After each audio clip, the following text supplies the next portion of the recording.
They say you learn something new every day on a sailboat, but at this stage of our boat ownership journey, it feels like we're learning something new every minute. They also say that a small leak can sink a great ship, a lesson that we got very close to learning after we were launched. After navigating our way through the haul-out process, Delfino's now out of the water and it's time to get to work.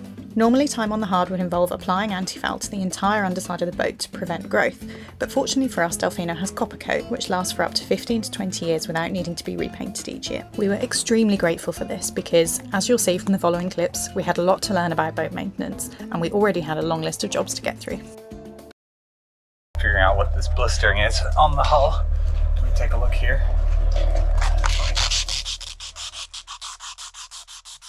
After closer inspection, speaking to professionals and some discussion on Facebook groups, we decided that the dimples are probably nothing to immediately worry about, but we'll see how they look when we next haul out.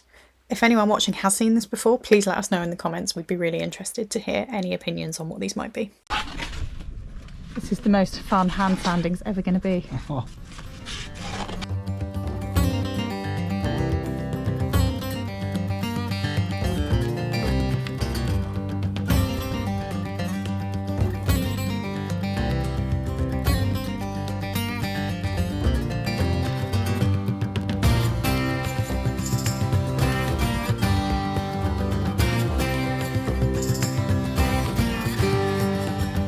Hi Laura, what have we been up to today?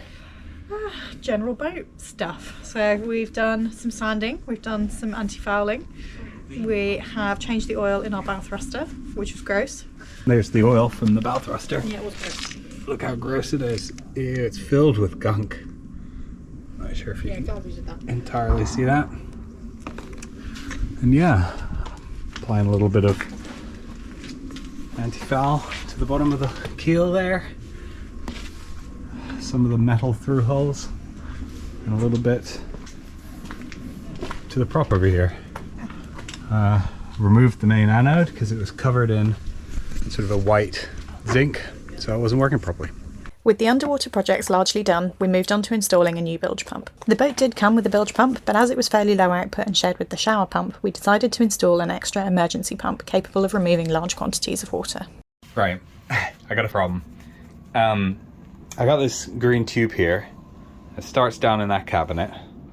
That space runs underneath the cabinet, runs under the floorboards, into the aft settee, goes underneath the bed, and you should just be able to see it there.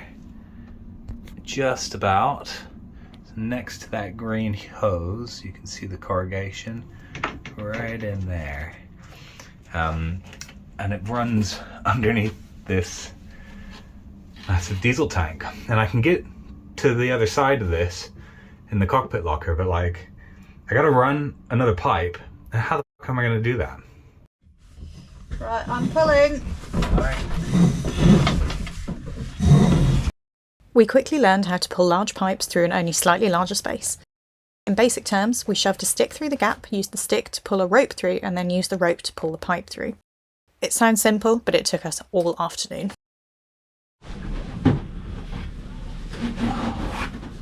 Well, there's less here than I thought there was. Oh no, because it's, yeah. I don't know. I don't know if this is enough, Bubs. I think we might need to pull a bit more through. It's my own fault for telling you that it was entirely full of pipe in there. Do you want me to shove and you can pull? Yeah. But how do you feel having just managed to run our first piece of hosing? That was an adventure. It was an adventure. Yeah, it makes me a little bit worried about the electrical install, I'm not gonna lie. Like, I've noticed that all of the cables go through these tiny little holes, so we're basically gonna have to deconstruct the boat to do that. Well, one deconstruction job at a time. C'est la vie. Yes. C'est la vie. The boat is absolute chaos. So Laura, I think we should aim for like Chaos. another... Hang on. Oh, excuse me. I'm filming. The only thing that's put away at the moment is stew. Everything else from the cockpit locker is out. Tools. Stu's clothes from when he got too hot in the cockpit locker. And down below, absolute carnage. Somebody asked for an aftermarket bilge pump. Look at that thing. Look how jankly attached it is. Zip ties to the rescue. But it's wedged in there, it's not going anywhere. So I've spent the day, installing that bilge pump and getting this hose here run. We ran it underneath the diesel tank the other day. Drilled these holes for the manual bilge pump. Just did a bit of hose rearrangement, so all of those ran on that side, the far side of the bilge compartment. Now they run on this side. Doesn't look like any of them are too badly crimped. Might do the video, but if you look, they'll look totally fine to me. And yeah, there she is. Gently installed, but for now she will do. I might think of a more permanent solution at some point. And before we knew it, splash day had arrived. We took one last look at the bottom of our boat to admire what handiwork we'd managed before it was time for Delfino to go back in the water. So what's just happened? The Boatyard people splashed our boat without us being on it at all, but that's fine. We waited around for 2 hours for them to splash the boat. Went for lunch and they splashed it while we were at lunch, so... gas safety. They did wait for us to actually put her in the water, to be fair. Yep. Are you excited to be back in the water? Yeah, very. She floats, she hasn't sprung a leak, and gonna go back to the slip. Should be good. We thought it was all going so smoothly. We were like, yeah, we're back in the water, no leaks. We think one of these through holes here wasn't properly attached. Scary, but seems like we caught it in time. We found the source of the leak. Look at that. Coming straight in. That whole thing doesn't even look like it's on there straight, does it? So, hold on. Let's talk about what just happened there. Particularly with the benefit of hindsight, now knowing a little bit more. We didn't film very much at the time, so we wanted to add a little bit more context to what you've just seen, what happened, how we learnt from it, and how it could have been a bigger issue than it was, but what we did to kind of resolve it all. One of the things that happened was that the yard wasn't very communicative. Yep. And they were delaying us loads.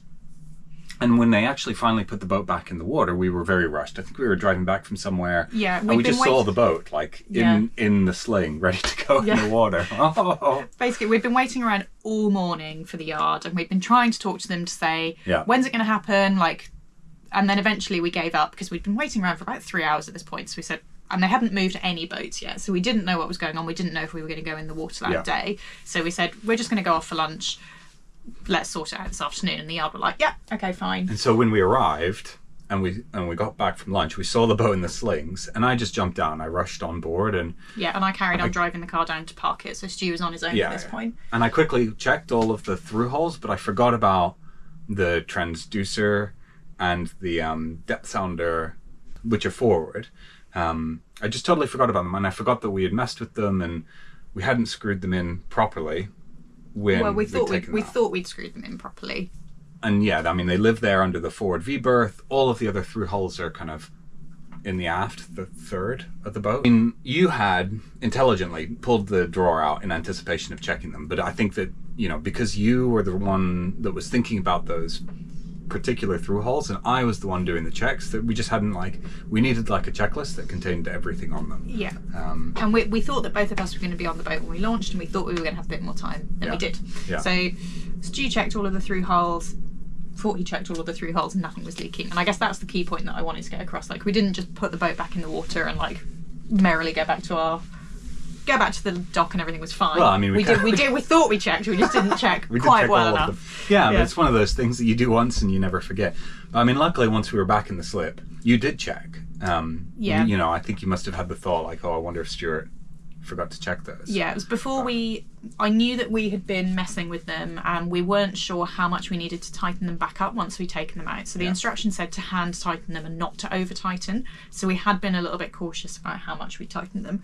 But I think what those instructions actually meant was like, get it like as tight as you physically can with your hands. Yeah. But don't use a wrench. So that's what we ended up doing. And we, as you've seen in the clips, plugged the leak and everything was fine. We've also learnt since that the oil pump is not the best thing to bail out with, and I think even in that we didn't take a clip of it at the time, but we even resorted to bailing out with the saucepan pretty quickly. So, we've definitely learned multiple things from that episode. Once the boat was back on the water, we continued spending all of our weekends there making improvements and slowly preparing to move aboard. First up was installing Starlink, so that we could Google how to do the rest of the things on our list. Next up, we washed and applied Boracol to the deck, which prevents algae growing on the teak and ultimately prolongs its life.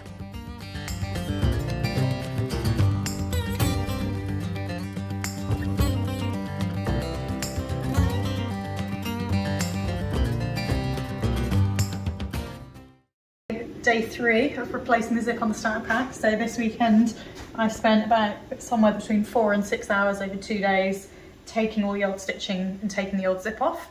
And it took me so long because there was 4 layers of stitching on each of the sides and there was 2 sides to do, so more than 6 meters of zip to slowly take off without ripping any of the rest of the stack pack. So now what I've done, I've put basting tape down on one side, so now I need to peel off the other side of the sticky back basting tape and stick the zip down onto that before sewing it through the sewing machine. Pressure doing it now. I'm being filmed. Oh god, it's all going wrong. Yeah, well, remember this is B-roll, so there'll be no audio from this clip.